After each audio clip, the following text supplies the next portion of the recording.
আমরা যত বেশি কৃতজ্ঞ হব তিনি তত বেশি খুশি হবেন। যাক, বাবারা সন্তানের উপরে খুশি হলে সন্তান যা চায় এটা দিয়ে দেয় না?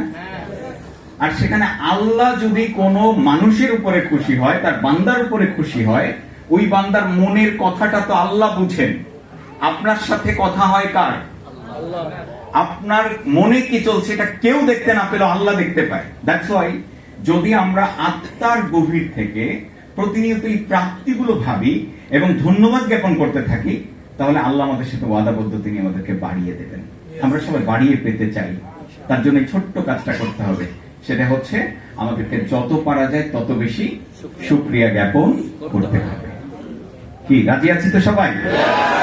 আজকে থেকে ফ্যামিলির সবাইকে নিয়ে এই প্র্যাকটিসটা আমরা করব, যাতে আমরা প্রতিনিয়ত আমাদের পরিবার পরিজন, আমাদের সন্তান সন্ততি যারা আছে, তারা সবাই মিলে যেন বেশি বেশি পরিমাণে কৃতজ্ঞতা দেয়। প্রতি সপ্তাহে আপনাদের ফ্যামিলিতে যখন আপনারা খেতে বসবেন ডাইনিং এ, তখন সবাইকে নিয়ে এই কাউন্সেলিংটা দিতে হবে যেন সবাই কৃতজ্ঞতাটা বেশি বেশি দেয়।